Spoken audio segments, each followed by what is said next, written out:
নমস্কার বন্ধুরা, কেমন আছো সবাই? সুন্দরী সিম্পল লাইফ একটি নতুন ব্লগে তোমাদের সবাইকে স্বাগত জানাই। তো দেখো, সকালের সমস্ত কাজকর্ম হয়ে গিয়েছে। এখন তো এই বসন্তকাল, দিনটা বড় হয়ে গিয়েছে, বুঝতেই পারি না, তাড়াতাড়ি যেন সকাল সকাল কাজগুলো কমপ্লিট হয়ে যায়।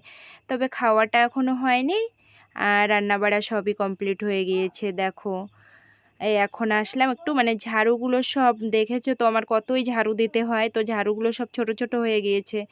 তাই আসলাম এখানে নারকেল গাছে, নারকেলের পাতা নেওয়ার জন্য। এই নারকেলের পাতাগুলো দিয়ে শলাগুলো বার করে ওইগুলো দিয়েই ঝাড়ু বানাবো।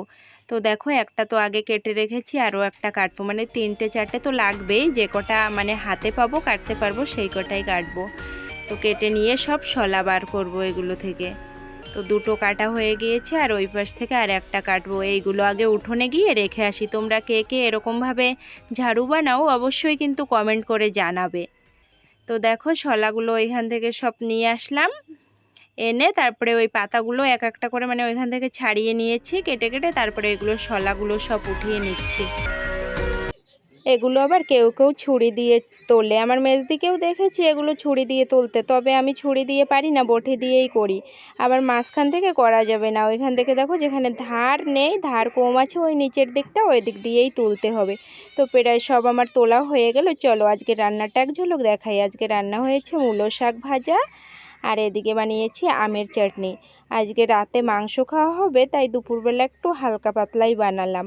আর এদিকে আছে লাউ ভাজা, আর আছে বেগুনের ভর্তা। এই পাশে এই যে হচ্ছে বেগুন ভর্তা। তো চলো দুপুরের খাওয়া দাওয়াটা খেয়ে তারপরে বসি।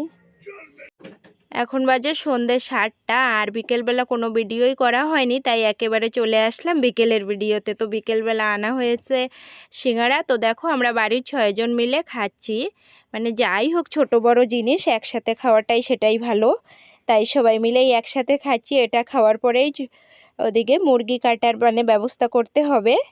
তো তাড়াতাড়ি খেয়ে চলে আসলাম মুরগির কাছে। তাই মুরগিটা এখন আনুষের বাবাই কাটছে, মা সব কিছু এটাকে গরম জল করে চামড়া ইগুলো উঠিয়ে দিল, পশমগুলো। আর এদিকে কড়াই গরম হচ্ছে আলু ভাজার জন্য চুলোর পরে। তো মাংস হোক আর বড় কোনো জিনিস হলেই, আর বেশি মানুষের রান্না হলে আমি বেশিরভাগ চুলোতেই রান্না করি, কারণ ভালোও লাগে খেতে আর তাড়াতাড়িও হয়ে যায়, সঙ্গে গ্যাসটাও একটু কম পড়ে, তার জন্য একটু সব দিক দিয়েই সুবিধা হয়, তাই আর কি চুলোতেই রান্না করি। তো দেখো, মাংস হয়ে গেল কষানো পেরায়। মাঝখানে আমি গিয়েছিলাম ওই পাশে, আর এদিকে রান্না করছে মেজদি, তাই আমার মাঝখানে ভিডিওগুলো করা হয়নি।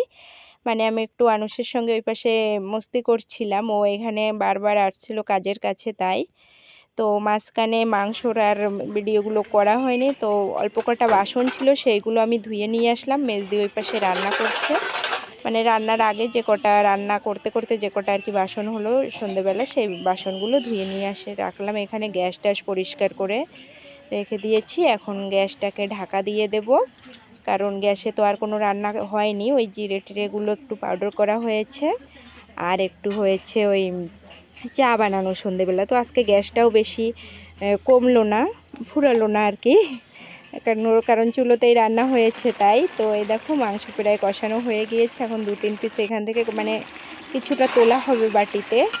কেউ কেউ যে যে খাবে খাবে, যে যে না খাবে না খাবে, তারপরে আর কি জল দেওয়া হবে। তো চলো একটুখানি মাংস বাটিতে তুলে নিই কষানো মাংস খাওয়ার জন্য, সবাই মিলেই। এদিকে মাংস রান্না হচ্ছে, মাংস রান্না হতে হতে আমি ওই পাশে তাড়াতাড়ি ভাতগুলো গুছিয়ে ফেলি, কারণ রান্না নামিয়েই খেতে বসে যেতে হবে।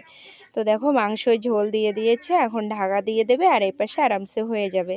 তো চুলোয় রান্নায় এই একটা সুবিধা, জলদি জলদি হয়েও যায়। আর রঙটা দেখো কি দুর্দান্ত লাগছে দেখতে, আমার তো এখনই খিদে পেয়ে গিয়েছে। তো চলো, এই দেখো আমরা বাড়ির সবাই মিলে খেতে বসে গিয়েছি। আমি নিয়েছি একটুখানি আচার, আর এই যে 6জন একসঙ্গে খেতে বসেছি। তো আমার ভিডিওটা কেমন লাগলো অবশ্যই কমেন্ট করে জানিও। আর যদি চ্যানেলে নতুন বন্ধু হয়ে থাকো অবশ্যই চ্যানেলটা সাবস্ক্রাইব করে আমার পাশে থেকো। সবাই ভালো থেকো, সুস্থ থেকো, সাবধানে থেকো। খুব শীঘ্রই দেখা হবে একটা নতুন ব্লগে।